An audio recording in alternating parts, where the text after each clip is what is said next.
Hi friends, welcome to akshaya.com. இன்றைக்கி இந்த வீடியோவில் ரொம்ப டிஃப்ரெண்ட்டான நல்ல ஹெல்த்தியான ஒரு ஈவினிங் ஸ்நாக்ஸ் ரெசிபி. வீட்டில் இருக்கக்கூடிய சிம்பிளான பொருட்களை வச்சு நல்லா ஃபில்லிங்காக ஹெல்த்தியாக செஞ்சு தரலாம்.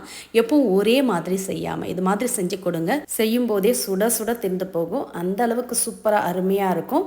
வாங்க இந்த ஹெல்த்தியான ஈவினிங் ஸ்நாக்ஸ் ரெசிபி எப்படி செய்யறதுன்னு பார்க்கலாம்.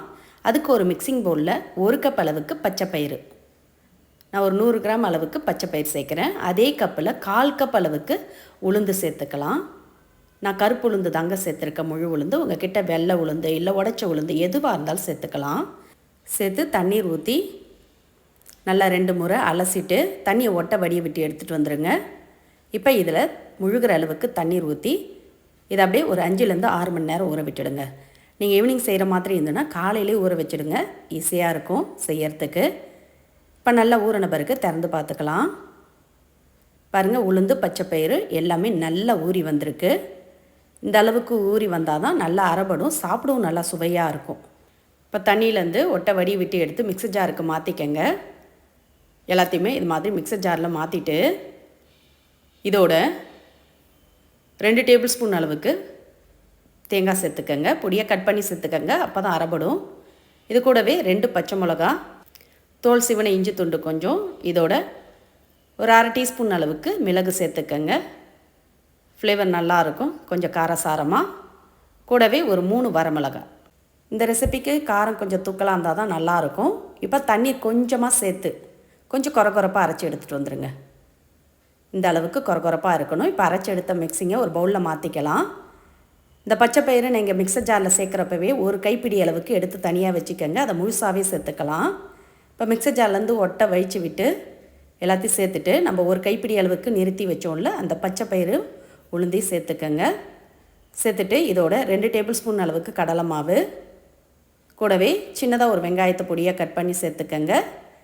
ஃப்ரெஷ்ஷான கருவேப்பிலை மல்லி இலைகளையும் பொடியாக கட் பண்ணி சேர்த்துட்டு இதோட 1 டீஸ்பூன் ஜீரகம், 1/2 டீஸ்பூன் சோம்பு, தேவையான அளவு உப்பு சேர்த்துட்டு இது கூடவே ஒரு 2 டீஸ்பூன் அளவுக்கு பச்சரிசி மாவு சேர்த்துக்கங்க. இது சேர்க்கறதுனால நீண்ட நேரத்துக்கு நல்லா கிறிஸ்பியாக முறுமுறுப்பாக இருக்கும். இப்போ சேர்த்து எல்லாத்தையும் நல்லா கலந்துக்கங்க. தண்ணீர் அதிகம் சேர்க்காமல் அரைச்சிங்கன்னா கரெக்டாக திக்கான பாத்தில் இருக்கும். நம்மளுக்கு எடுத்து தட்டி போடவும் ஈஸியாக இருக்கும். இப்போ கையில் ஒரு முறை தண்ணி தொட்டுட்டு இதுலேருந்து சின்ன உருண்டையாக எடுத்து அப்படியே விரலாலே நீங்கள் பருப்பு வடைக்கு தட்டுற மாதிரி மெலிசாக தட்டிக்கலாம். பிகினர்ஸ்க்கெலாம் கொஞ்சம் கஷ்டமாக இருந்ததுன்னா இது மாதிரி வாழை இருந்துன்னா எடுத்துக்கோங்க, இல்லை பால் கவர் இருந்தால் கூட எடுத்துக்கலாம். அதனால் தண்ணியில் நினச்சி எடுத்துட்டு அதில் மாவு எடுத்து வச்சு தட்டி இது மாதிரி மெலிசாக எடுத்து எண்ணெயில் போட்டு பொரித்து எடுத்துக்கோங்க. நார்மலாக நம்ம பருப்பு வடை தட்டி எடுப்போம்ல, கடலைப்பருப்பு வடை, அதே தான். இது பச்சை பயிரும் உளுந்தும் சேர்த்து தட்டி இருக்கும். உள்ளே சாஃப்டாக மேலே நல்லா முருகலாக இருக்கும். எத்தனை உள்ளே சேர்க்க முடியுமோ அத்தனை உள்ளே சேர்த்துக்கங்க. மொத்தமாக எல்லாத்தையும் ஒன்றோடு ஒன்று சேர்த்து பொரிச்சிடாமல் இது மாதிரி தேவையான அளவு மட்டும் போட்டு ஒரு சைடு செவந்ததும் திருப்பி போடுங்க. அடுப்பை மிதமான தீயில் வச்சிங்கன்னா உள்ளேயும் வெந்து மேலேயும் நல்லா கிறிஸ்பியாக முறுமுறுன்னு இருக்கும். இது மாதிரி ஈவனாக திருப்பி விட்டு நல்லா 2 சைடுமே வெந்து செவந்ததும் எடுத்துடலாம். நம்ம எப்பயுமே கடலைப்பருப்பு வடை செஞ்சுருப்போம், உளுத்த வடை செஞ்சுருப்போம். ஆனால் இது மாதிரி பச்சை பயிரோட உளுந்து சேர்த்து ஒரு முறை செஞ்சு பாருங்கள், டேஸ்ட்டு சூப்பராக இருக்கும். இன்னும் 2 எக்ஸ்ட்ரா கேட்டு வாங்கி சாப்பிடுவாங்க, அந்த அளவுக்கு அருமையாக இருக்கும். செய்யும் போதே சுட சுட திருந்து போகுங்க. இப்போ இது மாதிரி வடையாகவும் நீங்கள் பொரித்து எடுத்து பரிமாறலாம். இதே மாவில் நம்ம பக்கோடாவும் போட்டு பொரித்து எடுக்கலாம். இது மாதிரி மாவு எடுத்து சின்ன சின்னதாக கிள்ளி விடுங்க. பக்கோடா மாதிரி நல்ல மேலே கிறிஸ்பியாக இருக்கும். சீக்கிரமாகவும் வெந்துடும், அதிக டைம் எடுக்காது. இப்போ எவ்வளோ உள்ளே சேர்க்க முடியுதோ அந்த அளவுக்கு சேர்த்துடுங்க. சேர்த்து ஈவனாக எல்லாம் வெந்து செவந்ததும் எடுத்துடுங்க. நீங்கள் பக்கோடாவும் செஞ்சு தரலாம், வடையாகவும் செஞ்சு தரலாம். சூப்பராக அருமையாக ரெடியாக இதை எடுத்து பிளேட்டுக்கு மாற்றி சுட சுட பரிமாறி பாருங்கள். இனி ஸ்நாக்ஸ் கேட்டாங்கன்னா இது மாதிரி வீட்டில் இருக்கக்கூடிய பச்சை பயிறு உளுந்து வச்சு இந்த ஹெல்த்தியான ஸ்நாக்ஸ் ரெசிபியை நீங்களும் இன்றைக்கே செஞ்சு பாருங்கள்.